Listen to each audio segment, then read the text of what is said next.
Pues les quiero platicar un poco sobre las implicaciones que tienen las interacciones en ciencia y en filosofía. Entonces, esto va a ser un poco más filosófico, pero sustenta eh, todo el resto del curso, ¿no? O sea, ¿por qué vamos a estudiar la adaptación? ¿Por qué es importante y por qué no seguimos con visiones tradicionales de cómputo, ¿no? Entonces, pues tradicionalmente la ciencia ha sido reduccionista. Esto pues desde tiempos de Descartes, Laplace, Newton y Galileo. Y ha sido un método sumamente exitoso. No quiere decir que haya sido malo, pero tiene sus límites. Básicamente lo que trata de hacer es separar y simplificar para poder predecir el futuro de los sistemas. Eso funciona para mecánica, para electrónica, para muchas cosas, ¿no? Casi todos los desarrollos tecnológicos que hemos tenido han sido utilizando este método. Entonces, pues las computadoras, las telecomunicaciones, los aviones, todos se han desarrollado con estos métodos. Entonces, voy a dar un ejemplo. Pues los chips de computadoras se pueden diseñar porque se pueden aislar componentes y después manejar de manera muy precisa las interacciones entre los componentes, y así se construyen chips y después computadoras y después redes de computadoras. Entonces se puede ir incrementando la escala de los sistemas que desarrollamos. Y después, pues hace unos 10, poco más años, se puso muy de moda la biología sintética, que pues, es básicamente tratar de hacer cómputo con moléculas. Y entonces pues hubo una gran ola de interés y entusiasmo, donde decían, pues vamos a ir juntando partes biológicas, ¿no? Que son cachitos de DNA que tienen una función, ¿no? Entonces pues hay una función que te da un olor de plátano, ¿no? Y entonces se la pones a unas bacterias, cultivas las bacterias y huele a plátano. No me pregunten para qué sirve eso, pero como experimento suena muy interesante, ¿no? Porque dicen, pues entonces vas a poder empezar a combinar estas funcionalidades, inyectas estos bichos en la sangre de algún paciente y pues van a ir y hacer cosas, bueno, vas a tener robots moleculares, ¿no? Entonces pues se esperaba que se pudieran hacer cosas muy complejas. El problema es que cuando tienes una molécula que tiene cierta funcionalidad y otra molécula que tiene otra funcionalidad, las combinas, pues no se combinan tan elegantemente como las funciones matemáticas que son las que usan las computadoras digitales. Entonces tienes efectos no deseados creados por las interacciones. Entonces, pues vamos a ver un poco más sobre qué efectos tienen las interacciones sobre la filosofía principalmente, pero pues de ahí nos vamos a brincar también a la ciencia y a la ingeniería. Entonces, pues ¿qué límites tiene el reduccionismo? Pues podemos empezar con la complejidad, que vamos a ver un poco más en detalle después qué es la complejidad en un par de clases, pero etimológicamente viene del latín plexus, que quiere decir entretejido. En sánscrito quiere decir tantra, y pues también en la filosofía oriental hay mucho escrito sobre la naturaleza entretejida de las cosas. Bueno, hay muchas definiciones, muchas medidas de complejidad. Ahorita no las vamos a ver, pero nos podemos quedar con esta intuición, ¿no? Algo complejo es algo que es difícil de separar. ¿Por qué algo va a ser difícil de separar, un sistema? Porque sus interacciones son relevantes. ¿Y qué quiere decir que una interacción sea relevante? Pues podemos decir que si un elemento de un sistema afecta el estado futuro de otro elemento del sistema, entonces es relevante, ¿no? ¿Por qué es relevante? Porque yo no voy a poder predecir el futuro de un elemento si no me fijo en la interacción. Entonces, el reduccionismo no es adecuado porque el reduccionismo precisamente trata de evitar estas interacciones, ¿no? Se enfoca solo en los componentes de manera aislada. Entonces, un ejemplo, ¿no? Imagínense que tenemos a nuestro amigo Juan y conocemos a Juan desde la primaria, ¿no? Y sabemos qué le gusta, cómo se viste, qué come, qué lugares frecuenta, ¿no? Y de repente Juan se nos casa con Lupita. Y empezamos a notar que empieza a cambiar su comportamiento, ¿no? ya se viste diferente, habla diferente, va a lugares diferentes, escucha música que no escuchaba, le empiezan a gustar películas de géneros que no le gustaban. Y si nosotros solo nos fijamos en Juan y despreciamos su relación con Lupita, pues no vamos a entender por qué, ¿no? ¿Por qué se dio ese cambio? Pues tiene una interacción relevante llamada matrimonio con Lupita. Entonces dijimos, bueno, ¿qué vamos a considerar a los dos? Y después, imagínense que pasan los años, tienen un hijo Pepito, y entonces vemos que empieza a cambiar el comportamiento de Juan y de Lupita. ¿Por qué? Porque empiezan a interactuar con Pepito. Y no solo empiezan a cambiar el comportamiento de ellos, sino empiezan a cambiar sus interacciones, ¿no? Digamos, al introducir un nuevo elemento al sistema con interacciones relevantes, no solo afecta a los elementos con quienes interactúan, sino a las interacciones entre todos los elementos, ¿no? Entonces necesitamos considerar todos esos cambios para estudiar una familia. Y lo mismo, imagínense que llega un segundo bebé, pues eso cambia todas las relaciones que hay en la familia, ¿no? Y expulsión del paraíso, y bueno. Entonces, si es tan complejo estudiar 4 personas, imagínense una ciudad de 23 millones. Que bueno, también se estudia a distinto nivel de detalle, entonces algunas propiedades se pueden promediar o ignorar, ¿no? Depende de qué propiedades nos interese. Sin embargo, creo que con este ejemplo se ilustra la importancia de las interacciones para estudiar muchos sistemas y pues vamos a estar viendo durante el curso muchos ejemplos. Y la clave de estas interacciones relevantes es que hay información nueva en las interacciones que no estaba en las condiciones iniciales o de frontera y es generada por las interacciones. Entonces, imagínense que nosotros tenemos un modelo completo de Juan y un modelo completo de Lupita, y esas son nuestras condiciones iniciales. Y después dejamos correr el sistema y empiezan a rebotar, ¿no? A interactuar. Digamos, asumamos que son partículas, ¿no? Sin pérdida de generalidad. Y entonces, la información que sale de las interacciones no está en las condiciones iniciales ni de frontera, ¿no? Los ponemos en una caja cerrada con gases ideales y todo, ¿no? Pero la información que se genera por las interacciones no está en las condiciones iniciales. Entonces, nuestra predicción va a ser limitada. Y como la complejidad está en todas partes, pues vamos a tener el mismo problema con casi cualquier fenómeno que queramos estudiar a cierto nivel de detalle. Entonces, pues, en cardúmenes de peces, en parvadas de aves, en sus compañeros del semestre pasado.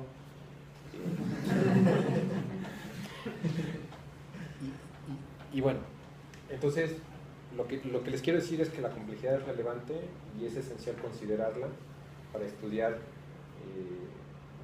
pues casi todos los fenómenos, ¿no? En el momento en el que hacemos una simplificación tenemos que estar muy conscientes de qué es lo que estamos ignorando y si eso, digamos, es relevante o no. Y bueno, ya que estamos hablando a un nivel filosófico, pues en filosofía hay una diferencia entre epistemología y ontología. La epistemología nos dice o estudia cómo conocemos el mundo, entonces trata más de nuestras descripciones de los fenómenos, y la ontología trata de cómo son las cosas independientes de un observador, ¿no? Entonces podemos decir que la ontología trata de las cosas en sí, de qué es el ser, entonces es una redundancia, qué es el ser, o qué son las cosas, y la epistemología trata de cómo podemos entender o describir las cosas, ¿no? Entonces más bien trata con descripciones, ¿no? La complejidad es más epistemológica que ontológica, porque nosotros podemos tomar cualquier fenómeno y lo podemos describir como un sistema complejo, como un sistema simple. Entonces, por ejemplo, una célula va a ser, la podemos describir como un sistema complejo si vamos a fijarnos en todas las moléculas, los millones de moléculas que tienen, los miles de millones de interacciones entre ellas. Entonces, no, pues sí es complejo, hay muchos componentes, muchas interacciones, mucha información relevante, es complejo, ¿no? Pero también podemos describir una célula como una variable booleana, en que podemos decir 1 si está viva, 0 si está muerta, y ya.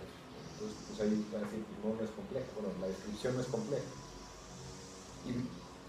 digamos, como con cualquier modelo que tengamos, podemos describir, bueno, cuál es el bueno, el complejo o el simple. Y pues eso depende del uso que tengamos de ese modelo. Si queremos estudiar cómo depende el comportamiento de una célula de sus interacciones moleculares, pues obviamente el modelo simple no nos va a ayudar, porque estamos ignorando todo lo que pasa dentro de la célula. Pero si por ejemplo estamos interesados en un nivel mucho más superior, digamos, a nivel de tejido, pues tal vez sea suficiente manejar pocos estados e ignorar las interacciones moleculares, ¿no? Ya si estamos interesados en una ecología, pues no necesitamos fijarnos en las células, ¿no? Y en algunos casos ni siquiera en los individuos, sino más bien nos fijamos a nivel de especies y cómo interactúan las distintas especies.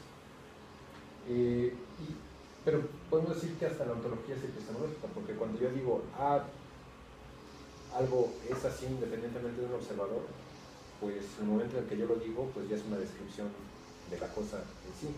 Entonces no podemos liberarnos de la observación. Esto no quiere decir que tengamos libertad de tomar un relativismo salvaje y decir, pues entonces cualquier descripción es igual de válido. Porque al final de cuentas, una visión constructivista nos dice que la realidad no es que sea absoluta, sino que nosotros la co-construimos de manera colectiva.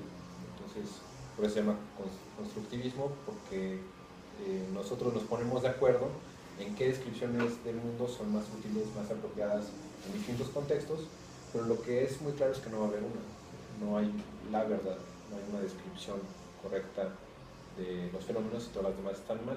En el momento en el que podemos hacer un cambio de distintas descripciones, pues vamos a poder tener una mejor comunicación con distintas disciplinas. Y también algo que es muy importante es que las interacciones son tan reales o irreales como la materia y la energía. ¿Por qué? Porque a fin de cuentas tienen un efecto causal sobre la materia y la energía. Entonces,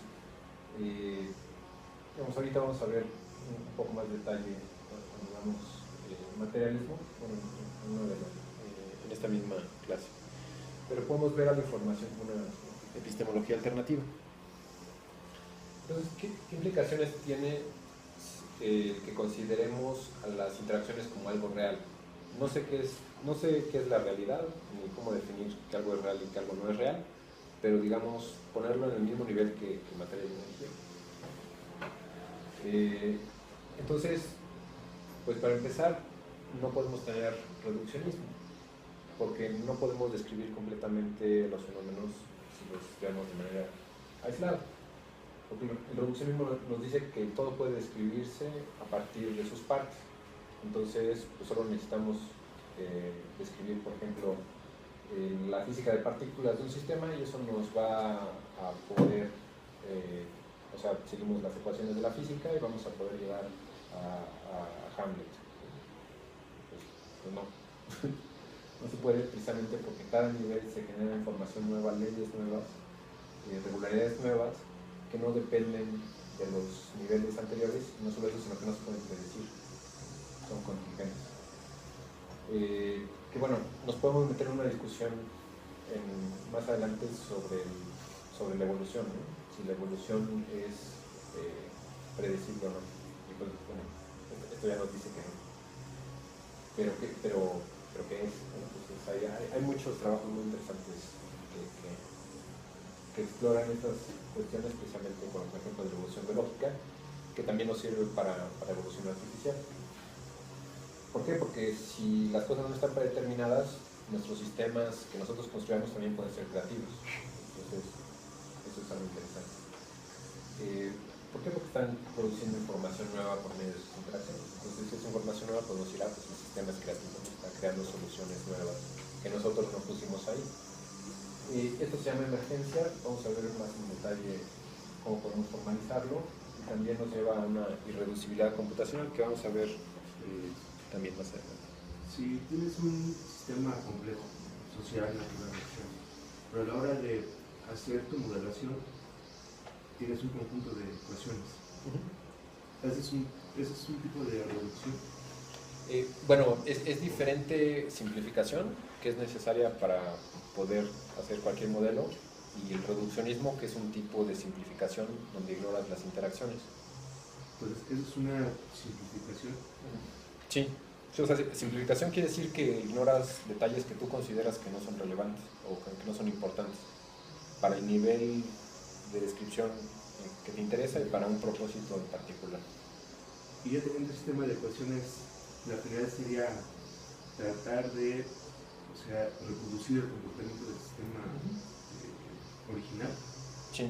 Y de tal forma predecir como un plus. Bueno, es que también mucha gente cree que los modelos tienen que ser predictivos y no es cierto. Muchas veces los modelos o hasta las leyes son simplemente descriptivas o estadísticas. Como la ley de Sif o la ley de Gutenberg-Richter de los terremotos, pues nos dice, pues la relación entre la intensidad de los terremotos y su frecuencia es esta, ¿no? Que, digamos, en español quiere decir que vamos a tener pocos terremotos muy fuertes y muchos poco fuertes. Y hay una relación de ley de potencia en eso, ¿no? Y es una ley que se ha confirmado experimentalmente,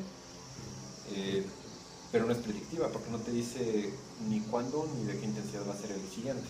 Te dice que va a caer en esa distribución, lo cual ya es útil, pero no es predictiva. O bueno, es predictiva a distintos niveles. Sí. O digamos también las ecuaciones de dinámica atmosférica pues dan cierta predicción, pero pues no son precisas, ¿no? Porque es un sistema caótico. Entonces te pueden dar una buena predicción, pero esa predicción va decayendo exponencialmente. Por ejemplo, yo estoy trabajando sobre esto del reconocimiento de audio. Entonces, mi algoritmo de extracción de características, que es el de coeficientes extraños, agarran el audio como tal y lo transforman en 12 coeficientes. Eso sería mi reducción, ¿no? Eso sería agarrar mi entrada de... Bueno, tu simplificación. Mi simplificación de la información. Pero, por ejemplo, ya cuando te metes a Super Vector Machine, o sea, las máquinas vectoriales, eso es un algoritmo de predicción hacia... Porque no me lo deja claro todavía, porque unos dicen que sí es predictivo, otros dicen que solamente es... Bueno, ¿qué predicción para mí es poder decir antes de que ocurra algo que va a ocurrir? Ajá. Y esto no es así, nada más es agrupar y decirte... Sí, o sea, sí es una tarea de clasificación. Y te puede clasificar algo que nunca ha percibido de manera correcta. Pues algunos lo llaman predicción, pues yo lo llamo generalización o categorización. Sí, porque yo lo he visto que unos autores lo manejan como que ya se está diciendo dónde cae el nuevo audio. Y entonces, pero otros manejan que no es predicción, que simplemente es decir a qué clase pertenece. Entonces como que confunde un poco eso, entonces qué es predicción y qué no es Sí. Sí. Bueno, pues bueno, entonces una alternativa al reduccionismo podríamos llamarla holismo, que pues no es un holismo New Age, con cristales y horóscopos, ¿no? Sino un holismo en el sentido de Aristóteles, ¿no? De que tenemos que ver, o sea, que las partes no son suficientes para entender el todo, o sea, pues, el holismo quiere decir el todo. Y cómo se relacionan las distintas escalas entre sí. Bueno, en matemáticas está teoría de renormalización de grupos que te ayuda a relacionar distintas escalas. También fractales pueden ser útiles para relacionar distintas escalas, porque cuando hay cierta similitud entre las escalas. Entonces apenas se empiezan a desarrollar las herramientas matemáticas para poder entender bien ese tipo de... Esto que dice Wolfram, un sistema complejo es computacionalmente irreducible. Sí, lo que quiere decir la irreducibilidad computacional que vamos a ver en detalle después es que si tú tienes condiciones iniciales y las leyes de evolución de un sistema, no vas a poder predecir o reducir el estado futuro más que corriendo. Entonces, por ejemplo, es un autómata celular elemental determinista, la regla 110. Y pues lo que nos dice es que si yo te doy un estado inicial, tú no me vas a poder dar cuál va a ser el estado de ese sistema, no sé, en 10.000 pasos, de manera más rápida que corriendo todos esos pasos. Eso quiere decir que no hay atajos. ¿Por qué? Porque precisamente estas interacciones van generando información que pues, no está acá. Y no es que me saque información de la manga porque las reglas sí las conozco, es que dependen de cómo va evolucionando el sistema, por eso son contingentes. Que bueno, como es un sistema determinista, una vez que yo ya corrí el sistema, ya puedo decir, ah, pues sí va a terminar en ese... Pero eso es a posteriori. Sí, o sea, la irreducibilidad computacional es se refiere a definiciones a priori. Bueno, otra implicación es pues que no podemos seguir con un materialismo que nos dice que solo la materia y la energía son reales y todo lo demás son epifenómenos. Entonces, o sea, lo que nos dice el materialismo, entre otras cosas, es que pues, solo la física es real y como podemos reducir todo a la física, pues en realidad nosotros simplemente somos un montón de átomos, ¿no? Con una organización interesante, pero digamos que nuestros sentimientos no son reales, ¿no? A un nivel ontológico.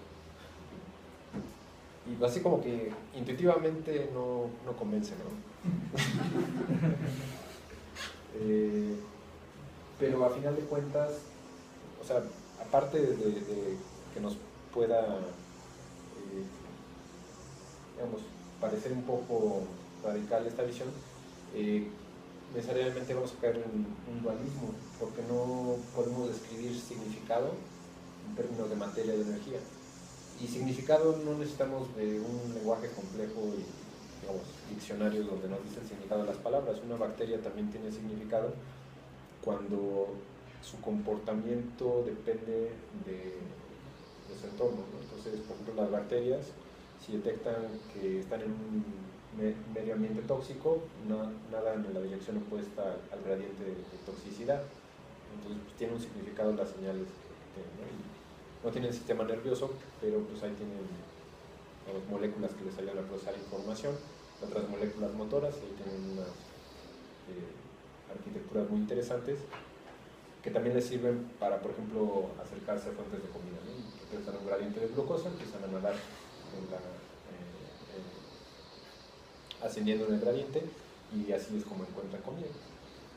Entonces, pues tiene un significado, ¿no? Obviamente no tienen la palabra azúcar o gradiente, pero a final de cuentas, bueno, eso lo podemos ver más en detalle después.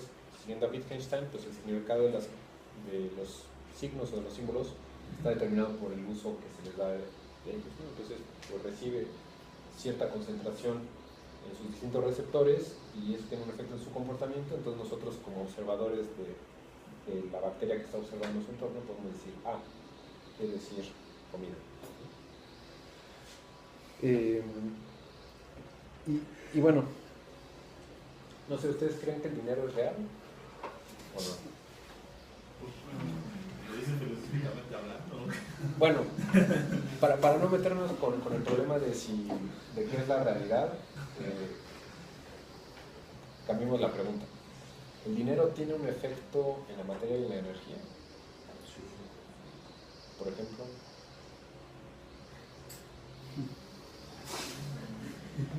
No tengo coche porque me falta dinero. No se hace un edificio por falta de energía. O sea, sí. El dinero es como una forma de energía. Sí, pero realmente es el dinero el que hace esas afectaciones, o es más bien el valor que nosotros le asignamos al dinero. Pero ese es el dinero, ¿no? El dinero no es Por eso, bueno, sí, o sea, estamos de acuerdo que el dinero no son los billetes o el oro o los bits de mi cuenta bancaria en las Islas Caimán. Porque no es el dinero, es nada más un acuerdo que tenemos de que se necesita dinero para hacer eso. Estamos de acuerdo que el dinero no es material. Es un valor, ¿no? Es un acuerdo. Es un acuerdo. Entonces es el acuerdo. Sí, entonces es información.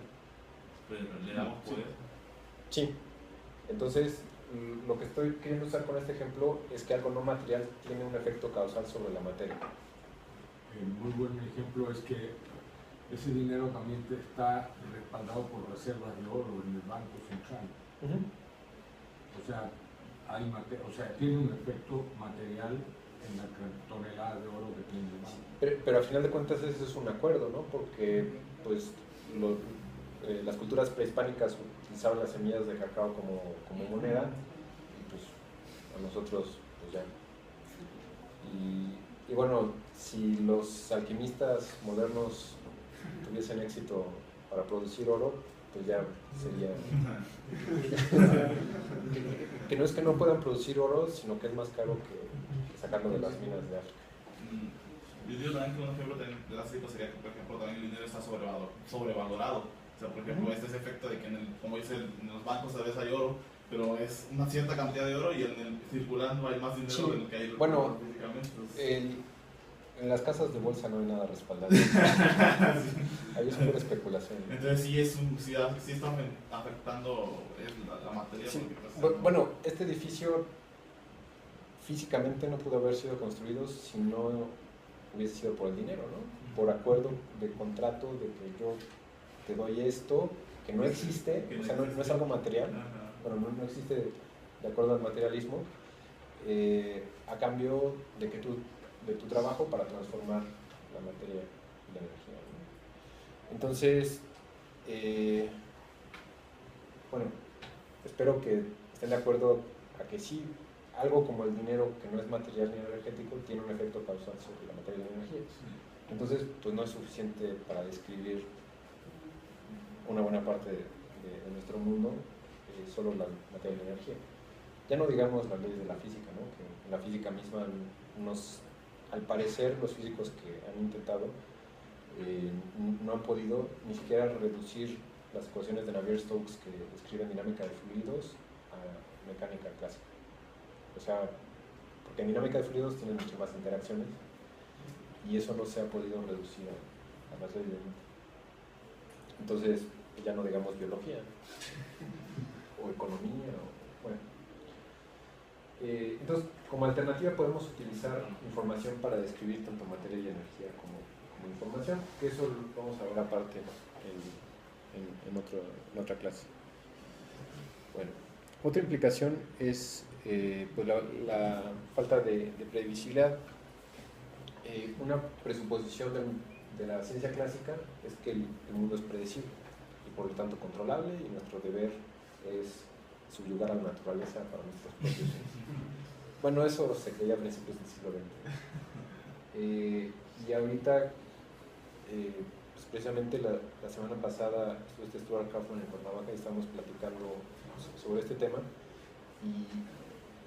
y básicamente todas estas ideas se resumieron en que la ciencia está pasando de una visión donde básicamente nosotros somos el centro del universo. Estamos pasando una ciencia donde estamos más bien tratando de entender cuál es nuestro papel en el universo para poder tomar nuestro lugar dentro de él. Porque al final de cuentas somos una parte, ¿no? No estamos en el centro ni hasta arriba. Pero bueno, regresando a la falta de previsibilidad, si las interacciones generan información nueva que no está en las condiciones iniciales y de frontera, pues esto nos da irreducibilidad computacional, y como alternativa vamos a poder enfrentar esta sorpresa con la adaptación, que es como básicamente toda la vida lo hace, ¿no? Todos los sistemas vivos tienen que enfrentar constantemente entornos no previsibles o con previsibilidad limitada.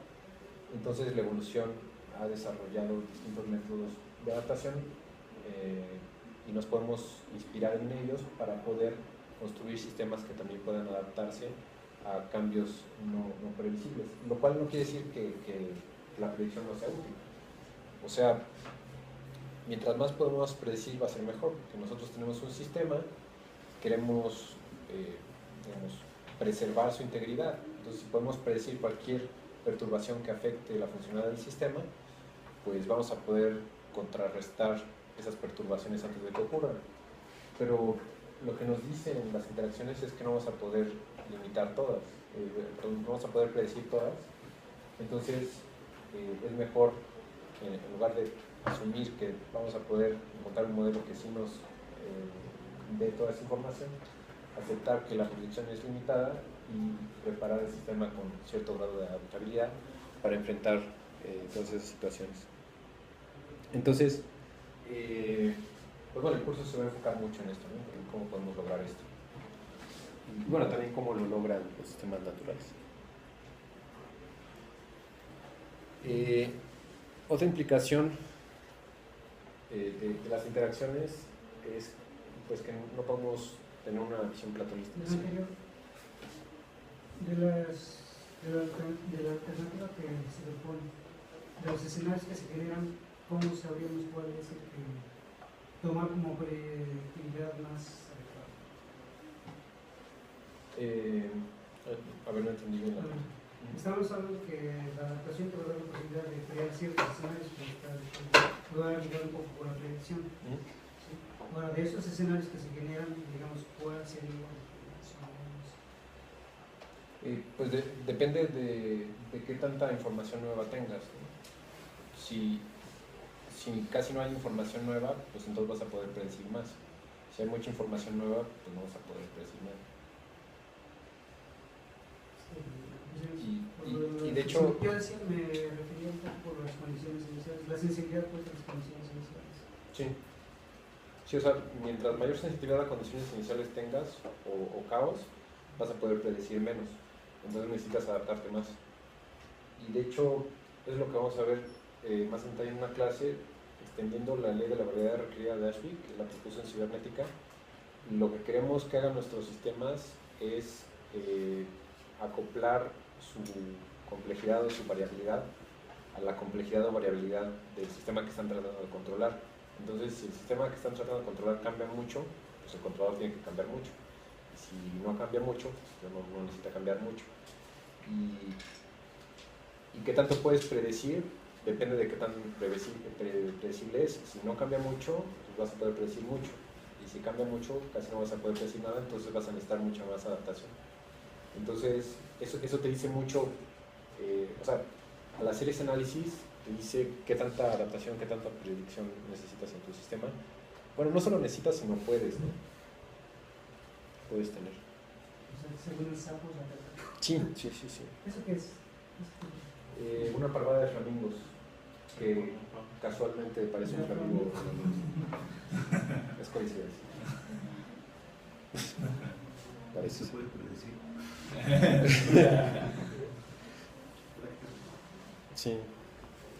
Bueno, entonces lo que quiero decir con platonismo, porque pues digo, Platón propuso muchas ideas, es que hay solo una descripción verdadera del mundo y todas las demás están equivocadas. Wittgenstein ya nos dijo que todas las descripciones están, digamos, dependen del lenguaje en el que son establecidas. Y después en el posmodernismo pues se fueron al extremo opuesto del platonismo y pues bueno, no todos los posmodernistas, pero algunos decían pues casi que cualquier descripción es igual de válida. Y eso nos lleva a lo que yo llamo el problema del teorema tonto, que básicamente nos dice que para cualquier teorema tonto, no sé, 7 es menor que 3. Yo puedo encontrar una infinidad de sistemas de axiomas bajo los cuales ese teorema es verdadero. ¿Sí se entendió? Sí. Y bueno, tal vez ustedes puedan encontrar teoremas más tontos que ejemplifican. ¿Sí? Yo creo que lo podemos poner en términos de leyes. Para cualquier ley tonta hay muchas constituciones estúpidas. Sí. Entonces, o sea, este problema es problema si uno asume un mundo platónico. Pero si asumimos que no hay una sola descripción y que las matemáticas son construidas por utilidad, pues entonces va a haber cierta selección sobre los axiomas que son más útiles o más congruentes entre distintas personas. Y entonces no quiere decir que va a haber un sistema de axiomas que va a ser el bueno o el verdadero, sino que va a haber sistemas de axiomas que van a ser más útiles en distintos contextos. Entonces necesitamos precisamente considerar la contextualidad. Y es algo muy pragmático que permite la coexistencia de distintas descripciones. Y entonces es un ejemplo que uso bastante. Imagínense que tenemos una esfera que es mitad blanca y mitad negra, pero solo podemos verla desde una perspectiva. Entonces, dependiendo de la perspectiva desde la que veamos, alguien la va a ver negra, alguien la va a ver blanca, otros mitad negra, mitad blanca.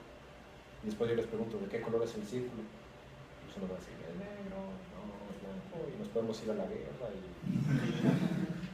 Bueno, hay amplios ejemplos históricos de los problemas que pueden causar este tipo de diferencias de perspectiva. Entonces, si hacemos una encuesta, pues no necesariamente nos va a dar el valor real de 50% blanca y 50% negra, porque puede ser que la mayoría le estén percibiendo desde una perspectiva, ¿no? Entonces, si no podemos cambiar de perspectiva, pues no vamos a poder encontrar el valor real, ¿no? Y también, pues no sé, tal vez a mí nada más me interesan las propiedades de la cara negra de la esfera, ¿no? Entonces, pues no tengo por qué molestarme con las propiedades de la cara blanca, ¿no? Depende de mis intereses. Pero lo que quiere decir esto es que si nos ponemos de acuerdo y decir, bueno, yo estoy en esta perspectiva y yo lo veo así, tú estás en esta perspectiva y tú la ves así, pues no hay una verdad absoluta, cada quien la ve de otra perspectiva y podemos coexistir y comunicarnos, ¿no? Y no nos peleamos porque la mía es la buena y tú es muy buena. Bueno. Y finalmente, otra implicación es el no nihilismo. El nihilismo, pues básicamente asume que si tenemos una gran teoría unificada de la física o del universo, que pues está muy lejos de verse cerca, o sea, hay quienes dicen, sí, ya estamos muy cerca de una gran teoría unificada, pero pues no.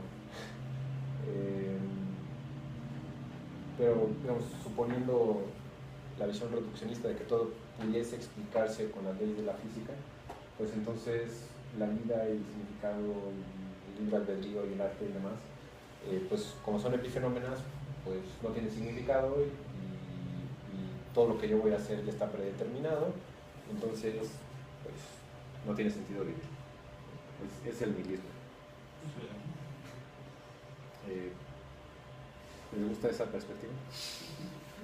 Algo bizarro. Bueno,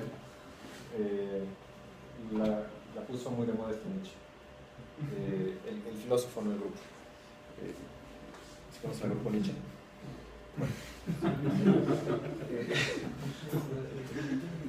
Consideramos que hay cierta novedad en las interacciones que generan información nueva y significado, pues entonces no podemos decir que todo está predeterminado, entonces siempre va a haber espacio para sorpresa, porque nunca vamos a poder predeterminar el futuro, ¿no?